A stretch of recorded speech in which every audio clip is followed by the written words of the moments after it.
Good morning, students.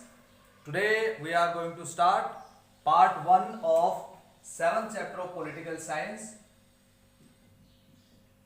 named Outcomes of Democracy. In 9th class, we started the journey of democracy with the first chapter, Democracy in the Contemporary World. In that chapter, if you remember, we discussed about the features of different kinds of government, including military government, dictatorship, and democracy. Now we are going to wind up the journey of democracy, and this is the second last chapter of this journey. In this chapter, we will know about outcomes of democracy. So first of all, you should know what is outcomes. Outcomes means what results, what we want from democracy, what are the expectations as outcomes, means as results. Why do we adopt a democracy? We start with some questions. This chapter, the first topic is why do we adopt democracy? Because it is better than other form of government. It is better than military government, it is better than dictatorship, monarchy system, aristocracy, autocracy, all kinds of governments. If we compare with democracy, then it looks like better kinds of government. So we adopt a democracy. Why it is better? What outcomes we expect? We'll discuss later, but why it is better than other governments, other kinds of government.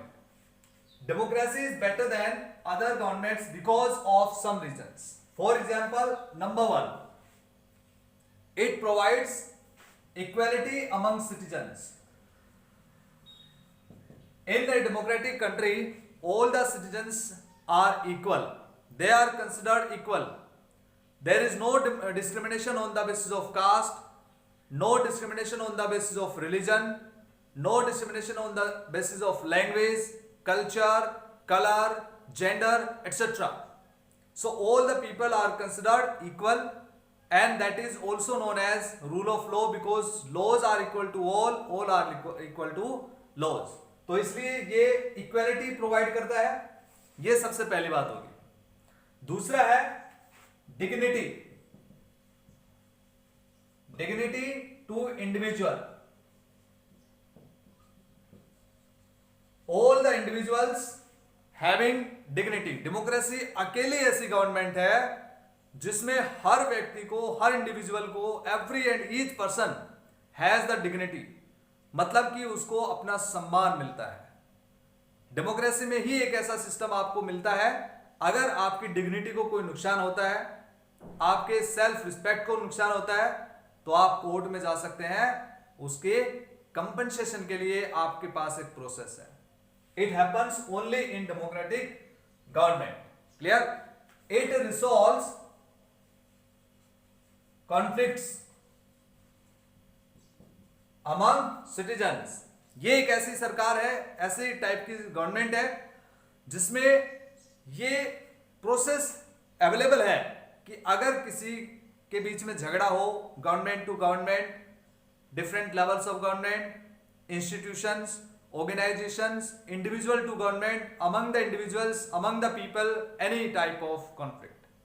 There is a process to resolve this kind of conflict in a democratic government. Next is, it provides a room to correct mistakes.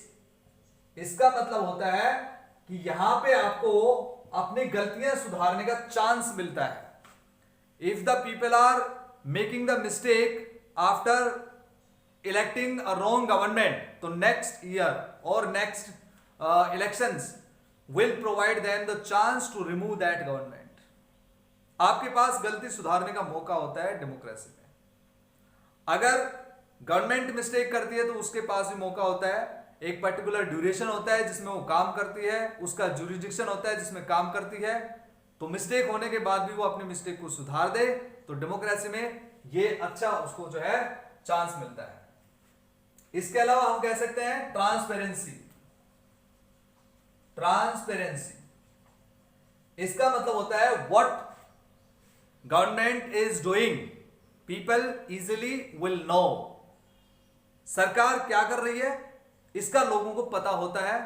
Parliament में session चलता है तो TV पे live दिखाया जाता है कि parliament में कौन एमपी क्या बोल रहा है, सरकार का कौन सा मिनिस्टर क्या बोल रहा है, कौन सा कानून पास हो रहा है, कौन से एक्ट पे डिस्कशन चल रहा है, कौन से एक्ट पे डिबेट चल रही है, स्पीकर क्या बोल रहा है। All the types of processes are shown to the people. This is the transparency. आप अपने रिप्रेजेंटेटिव से, अपने कॉन्स्टिट्यूएंसी के एमपी से जाके पूछ सकते हैं। इसी तरह से स्टेट गवर्नमेंट्स में, विधानसभा में क्या प्रोसेस चल रहा है आपको पता होता है, ठीक है, उसको भी टीवी पे लाइव किया जाता है। So this is the transparency. It means nothing is hide, nothing is under the means curtains, यानी कि आपको पूरा का पूरा जो सिस्टम है, किस तरह से गवर्नमेंट काम कर रही है, कौन से लॉज बन रहे हैं, लॉज अच्छे या बुरे हैं, वो सब आपको पता लगता रहता है।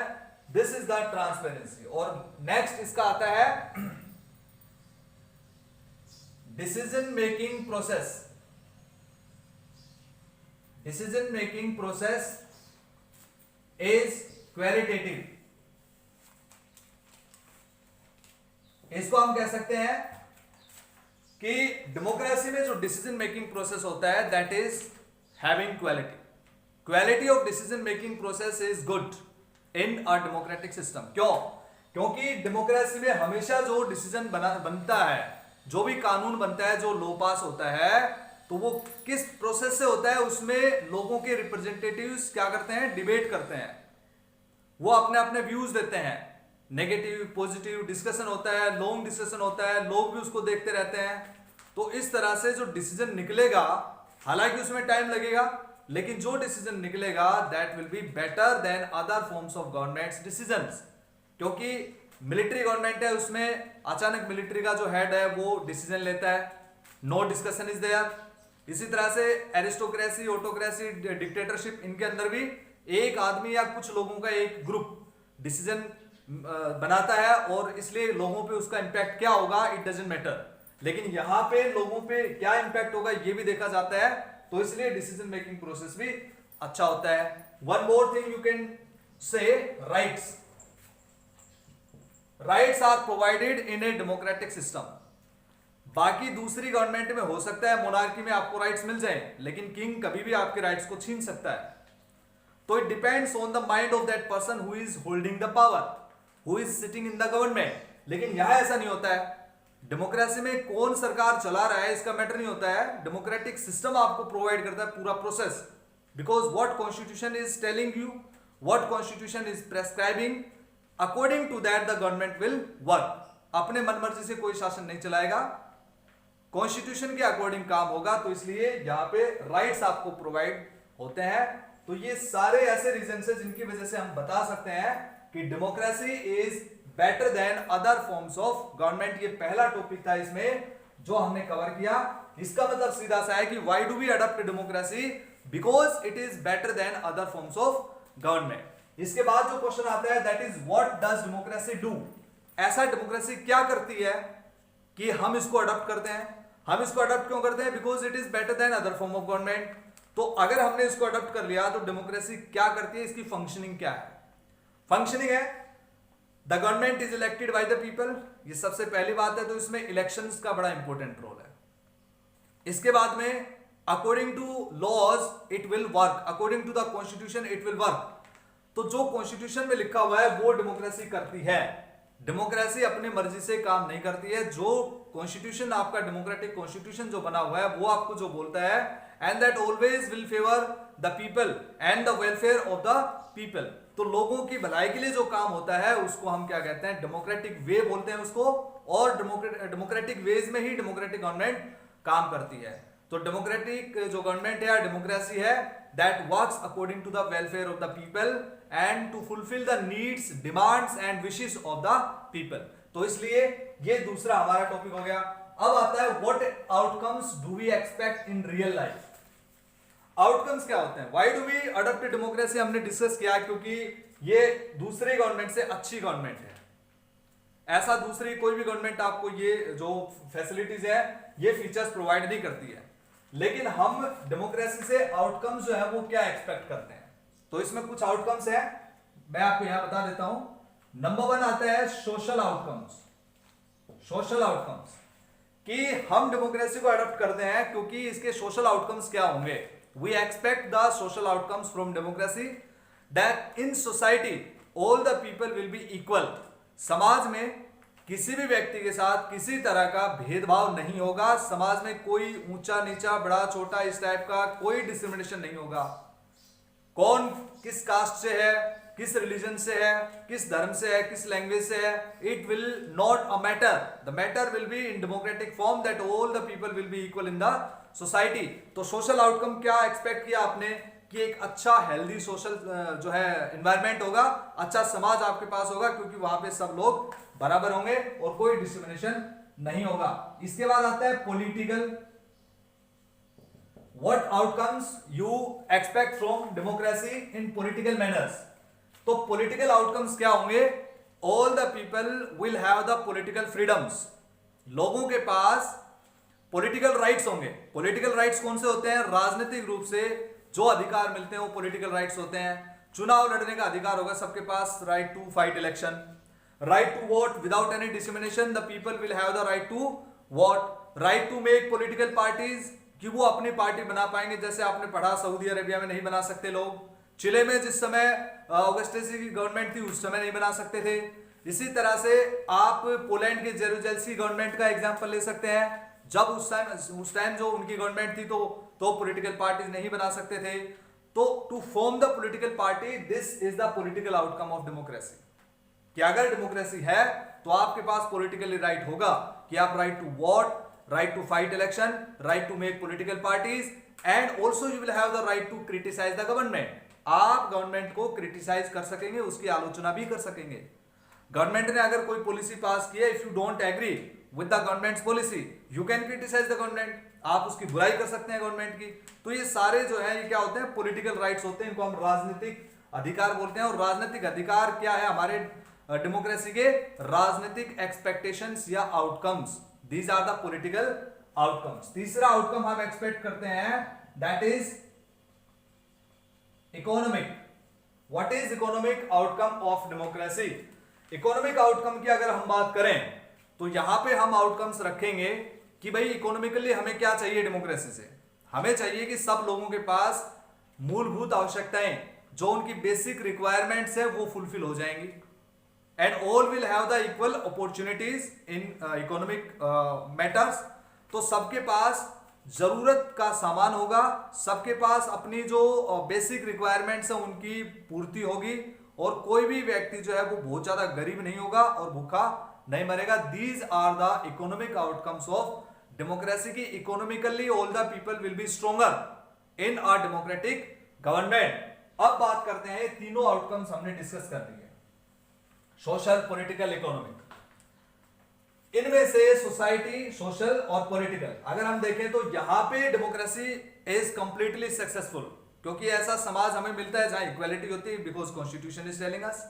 पॉलिटिकल ऑल्सो कोई भी पॉलिटिकल पार्टी बना सकता है। अरविंद केजरीवाल ने पॉलिटिकल पार्टी बनाई और सरकार भी बनाई और दूसरी सरकारों को क्रिटिसाइज भी कर सकते हैं। तो इस तरह से आप भी पॉलिटिकल पार्टी बना सकते हैं। You can also criticise the government. You have the right to vote after a certain age, that is universal right of franchise। तो हमने इसके फीचर्स भी डिस्कस किए हैं। लेकिन यहां पे आके इकोनॉमिक अगर हम आउटकम की बात करें तो here democracy is not so successful according to the expectations. जो आउटकम्स हमने एक्सपेक्ट किए थे उसके अकॉर्डिंग डेमोक्रेसी सक्सेसफुल नहीं हो पाई है।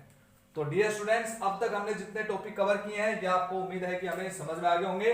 What outcomes do we expect in real life. Real life में हम ये आउटकम्स जो है वो एक्सपेक्ट करते हैं। सबसे पहले why it is better than other form of government. ये रीजंस आपको याद रखना है कि डेमोक्रेसी सबसे अच्छी क्यों है दूसरे गवर्नमेंट से।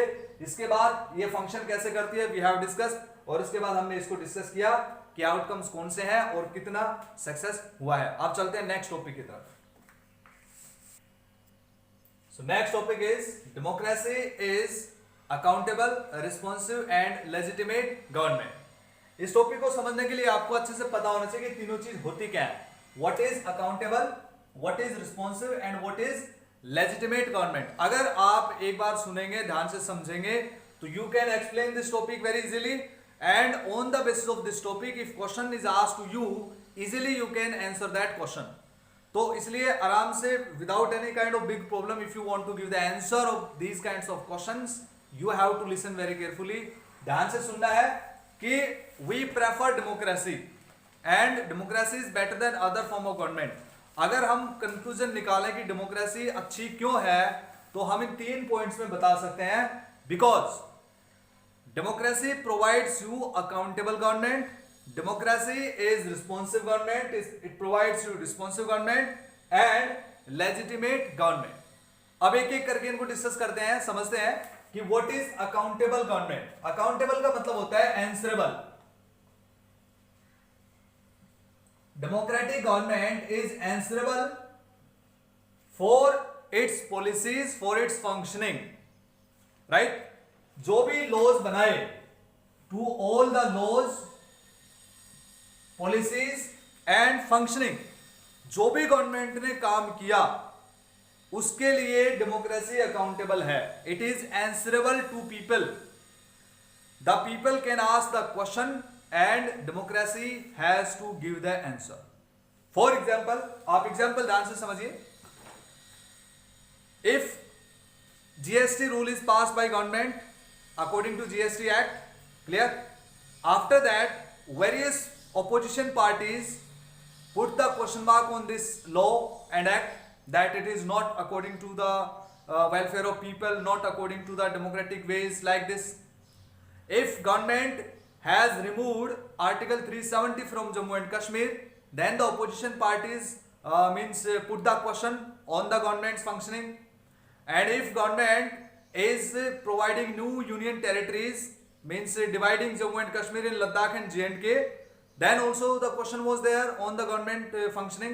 तो गवर्नमेंट क्या है, इट इज अकाउंटेबल गवर्नमेंट। क्यों?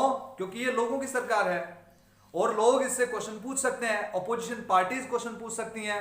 तो जब आपने देखा होगा सेशन चलते हैं, तो सेशन जब चलता है उसमें पार्लियामेंट का है या आपका असेंबली का सेशन जो भी है, तो उसमें जो एमएलएज या एमपीज होते हैं अपोजिशन पार्टीज के, they put the question, there is the question on that particular law and policy of the government। तो गवर्नमेंट की तरफ से जो पर्टिकुलर डिपार्टमेंट का मिनिस्टर है वो आंसर देता है या दूसरे मिनिस्टर आंसर देते हैं।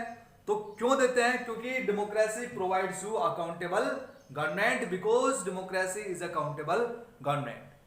तो आपको ये समझना है कि सरकार जो भी कानून बनाती है, जो भी फंक्शनिंग करती है, उसके लिए वो आंसरेबल है, जवाबदेह है, यानी कि उसकी हर पॉलिसी, हर कानून के बाद सरकार से लोग, अपोजिशन के पार्टियां और इंडिया का कोई भी सिटीजन जो है क्वेश्चन पूछ सकता है, उसके ऊपर गवर्नमेंट को आंसर देना होता है। क्वेश्चन इनडायरेक्टली और डायरेक्टली हो सकते हैं। फॉर एग्जाम्पल, अगर मैं जानना चाहता हूं कि गवर्नमेंट ने लॉ पास किया है, ये हमारे लिए सही नहीं है, और सही है तो क्यों है, बताइए गवर्नमेंट हमें कि ये सही क्यों है, तो मैं क्या करूंगा, मैं अपना क्वेश्चन जो है एक पर्टिकुलर प्रोसेस से गवर्नमेंट के पास पहुंचा सकता हूं, या फिर मैं अपने रिप्रेजेंटेटिव को जाके बोल सकता हूं जो हमारी कॉन्स्टिट्यूएंसी से एमपी है, मेंबर ऑफ पार्लियामेंट है या एमएलए है, तो उसके थ्रू जो है वो गवर्नमेंट के पास जो क्वेश्चन पूछेंगे और उसके बाद में वो आंसर उनसे मिलेगा। जब डिबेट होती है, डिस्कशन होता है, तो यही होता है कि गवर्नमेंट जो है has to give the answer for its all functioning. तो यह आपका हो गया अकाउंटेबल गवर्नमेंट। लेकिन ये नॉन डेमोक्रेटिक गवर्नमेंट में पॉसिबल नहीं है। You can not ask the question to dictator, you can not put the question to king, monarch, और in the military government you will be hanged and you will be punished if you will raise your voice in the non democratic government। तो democracy ही है जो आपको ये process provide करती है। इसके बाद आते हैं रिस्पॉन्सिव। रिस्पॉन्सिव का मतलब होता है रिस्पॉन्सिबल। रिस्पॉन्सिबल ये हो गया कि पूरी जिम्मेदारी जो है वो सरकार की होती है, because it is the government of people, so it has the full responsibility for welfare of the people. ठीक है, ये दूसरी चीज है जो आपको समझनी है। आप इन वर्ड्स को अगर समझ गए तो आप इनको एक्सप्लेन कर सकते हो, अंडरस्टैंडिंग आपकी अच्छी इससे बन सकती है कि भाई ये इसमें हमें क्या बताना है, और इससे रिलेटेड अगर क्वेश्चन आए तो हमें कैसे इनको डिफाइन करना है, या किस तरह से हम इसको आइडेंटिफाई कर सकते हैं कि कौन सी स्पेशल फीचर है या कौन सी जो है इसकी गवर्नमेंट का फंक्शनिंग है। तो रिस्पॉन्सिव का मतलब होता है responsible. Government is responsible for the welfare of people. अगर लोगों के पास पीने का पानी नहीं है तो गवर्नमेंट रिस्पॉन्सिबल है कि उनके पास पीने का पानी क्यों नहीं है। अगर लोगों के पास पहनने के लिए कपड़ा नहीं है, उनके पास घर नहीं है, तो गवर्नमेंट रिस्पॉन्सिबल है कि उनको इस तरह का शेल्टर मिले जहां पे वो अपनी जिंदगी बिता सके। तो इसी तरह से अगर लोगों के पास इक्वालिटी नहीं है, किसी के पास भेदभाव हो रहा है, किसी के साथ किसी को कोई फ्रीडम नहीं है या उसकी वॉयलेट हो रहे हैं, तो ये भी सरकार की जिम्मेदारी बनती है कि लोगों को डेवलपमेंट के लिए एक प्रोटेक्टिव माहौल मिले ताकि सरकार जो है उनका डेवलपमेंट कर सके। और इसलिए जो डेमोक्रेसी है that is responsible government because it has the responsibility for the welfare of the people and for the welfare of the country. ठीक है, इसके बाद आते हैं legitimate government. How democracy is a legitimate government because democratic government is elected through a fixed process। ऐसा नहीं कि doctor Manmohan Singh के बाद मनमोहन सिंह ने कहा कि मैं अब नरेंद्र मोदी को प्रधानमंत्री बना देता हूं, या अब नरेंद्र मोदी कहेंगे कि मैं अपने बाद जो है वो किसी दूसरे पर्सन को प्रधानमंत्री बना देता हूं। ऐसा नहीं होता है, क्योंकि ये जो सरकार डेमोक्रेटिक गवर्नमेंट है ये एक फिक्स्ड प्रोसेस से इलेक्ट होती है, ये किसी इंडिविजुअल विश के ऊपर नहीं चलती है। और फिक्स प्रोसेस क्या है? इलेक्शंस। ठीक है, तो ये जो सरकार है ये इलेक्शंस के थ्रू बनती है, इलेक्शन के थ्रू बनती है, इसलिए एक लेजिटिमेट गवर्नमेंट है, वैधानिक सरकार है, और इस पे आप कोई क्वेश्चन मार्क नहीं लगा सकते हैं। बहुत सारे पार्टीज, बहुत सारे ओपोजिशन लीडर जो है चुनाव के बाद ये क्वेश्चन उठाते हैं कि ईवीएम में खराबी थी, राइट। तो इस तरह से जो क्वेश्चन उठाना है तो वो प्रोसेस के ऊपर क्वेश्चन उठाना होता है, लेकिन जब जांच होती है तो पता लगता है कि ईवीएम तो सही थी, तो इस तरह से फिर उसके बाद उसको एक्सेप्ट कर लिया जाता है। It means this is the legitimate government because it is elected by the people through the elections, through the fixed process. इसका एक फिक्स प्रोसेस होता है, हर बार सरकार एक ही तरीके से बनती है, चुनाव होते हैं, मेजोरिटी माइनॉरिटी आती है, मेजोरिटी सरकार जो है, मेजोरिटी पार्टी जो सरकार बना लेती है, और अगर मेजोरिटी में नहीं आती है तो कोalition सरकार बनती है। कोalition अगर सरकार नहीं बन पाती है तो प्रेसिडेंट उसको दोबारा से इलेक्शन का जो डिक्लेरेशन करता है, दोबारा इलेक्शन होते हैं। तो लेकिन एक फिक्स प्रोसेस होता है जो हमारा कॉन्स्टिट्यूशन में लिखा है, उसी के अकॉर्डिंग हमारा जो है गवर्नमेंट इलेक्ट होती है। So this is the legitimate government. ये वैधानिक सरकार है, किसी की एक की मर्जी से सरकार नहीं बनती है। ठीक है, एक पर्टिकुलर हमने इलेक्शन प्रोसेस अडॉप्ट किया हुआ है, सिंगल मेंबर कॉन्स्टिट्यूएंसी का प्रोसेस है।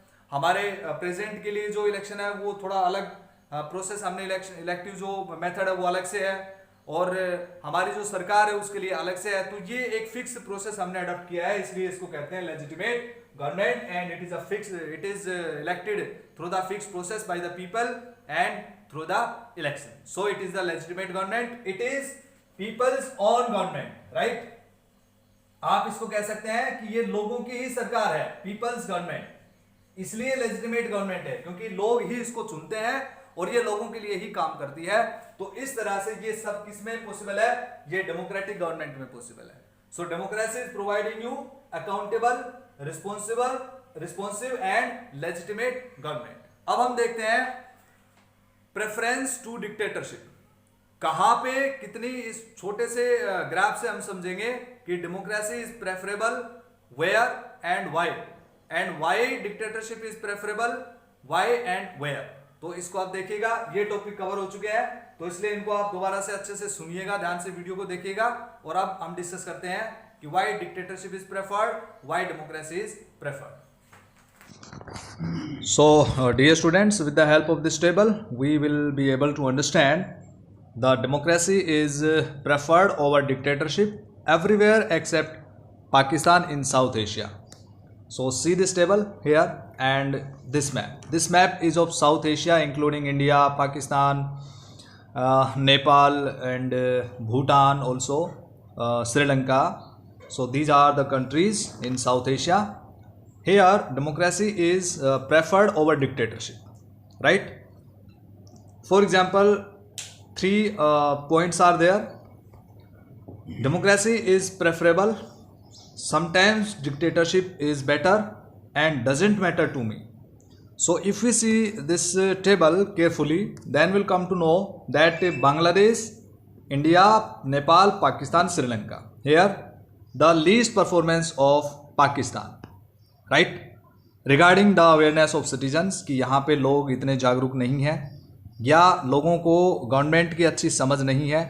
अगर हम इस टेबल को देखें तो ये बात प्रूव हो जाती है। For example, democracy is preferable, जहाँ पे डेमोक्रेसी को ज़्यादा अहमियत दी जाती है, ज़्यादा अच्छा माना जाता है, ऐसे लोग 69% लोग हैं बांग्लादेश में, 70% है इंडिया में, 62% है नेपाल में और 71 यानी कि सबसे ज़्यादा लोग हैं श्रीलंका में। और सबसे कम लोग, only 37% people think that democracy is better than other form of government और preferable. Sometimes dictatorship is better. तो जो लोग डिक्टेटरशिप को अच्छा मानते हैं, 6% बांग्लादेश में है, 9% इंडिया में है, 10% नेपाल में है और 11% श्रीलंका में है। और यहाँ सबसे ज़्यादा लोग पाकिस्तान में है, यानी कि they do not know the importance of democracy. अब चलते हैं डजेंट मैटर टू मी, यानी कि मुझे कोई मतलब नहीं है कोई भी सरकार हो। It means completely unaware people. ऐसे लोग 25% बांग्लादेश में है, 21% इंडिया में भी हैं जो ये मानते हैं कि मुझे डेमोक्रेसी या डिक्टेटरशिप से कोई मतलब नहीं है, कोई भी गवर्नमेंट हो मेरे लिए मुझे कोई इफेक्ट नहीं पड़ता है। नेपाल में भी 28% लोग हैं और श्रीलंका में 18% यानी कि सबसे कम है। लेकिन पाकिस्तान में ऐसे लोगों का जो प्रोपोर्शन है वो 49%, यानी कि आप ये समझ सकते हैं कि लगभग आधी जनसंख्या पाकिस्तान की ये समझती है कि गवर्नमेंट का उनकी लाइफ पे कोई इम्पैक्ट नहीं पड़ेगा उनकी तरफ से, चाहे वो डेमोक्रेसी है या फिर डिक्टेटरशिप है। तो यहाँ आप देख सकते हैं ये आपका रेड कलर में ऐसे लोग हैं, ये जो कंट्रीज़ हैं ये मानते हैं डेमोक्रेसी इज प्रेफरेबल, 62% ओवरऑल। 10% ऐसे लोग हैं जो डिक्टेटरशिप को बेटर मानते हैं और 28% यानी कि ज़्यादातर लोग पाकिस्तान में ये मानते हैं। ये सब पूरी साउथ एशिया का ये डेटा है आपके सामने और ये कंट्री वाइज है, राइट? तो दोनों को आपने समझना है। अब यहाँ पे लिखा हुआ very few doubt the stability of democracy for their own country. तो डाउट्स है, हालांकि डेमोक्रेसी एक स्टेबल गवर्नमेंट प्रोवाइड करती है, बट कई बार क्या होता है कि किसी गवर्नमेंट की जो है मेजोरिटी बनी नहीं रहती है पूरे 5 साल या पूरा जो भी टेन्यूर है उनका, सरकार बीच में गिर जाती है। जैसे इंडिया में कई बार हो जाता है, इंडियन स्टेट्स में भी हो जाता है, फॉर एग्जांपल मध्य प्रदेश में पिछले दिनों हुआ था। तो ऐसा अगर हम कंट्रीज़ की बात करें तो सूटेबल और वेरी सूटेबल, साउथ एशिया में वेरी सूटेबल और सूटेबल का जो रेशो हमारे सामने है, बांग्लादेश, श्रीलंका, इंडिया, पाकिस्तान, नेपाल, ये है इसमें वेरी सूटेबल और सूटेबल का। इसके बाद चलते हैं overwhelming support for democracy, south Asia strongly agreed, ये डार्क ब्लू से है और एग्री लाइट ब्लू से है। श्रीलंका में इसी तरह से आप देख सकते हैं, बांग्लादेश में, इंडिया में, नेपाल और पाकिस्तान। तो ये हो गया आपका पूरा कैलकुलेशन डेमोक्रेसी और डिक्टेटरशिप का। याद रखना आपको कि ये जो डेटा है किसके बेस पे, 2007 के रिकॉर्ड ऑक्सफोर्ड यूनिवर्सिटी प्रेस ने इसको रिलीज किया था और SDSA टीम यानी कि state of democracy, full form आपको याद रखनी है, state of democracy in South Asia, SDSA, ये फुल फॉर्म भी आपको याद रखनी है। तो dear students, in this video whatever topics we have covered you have to revise, watch this video again. If you have any kind of doubt you can ask me by writing in the comment box. Thank you, have a nice day.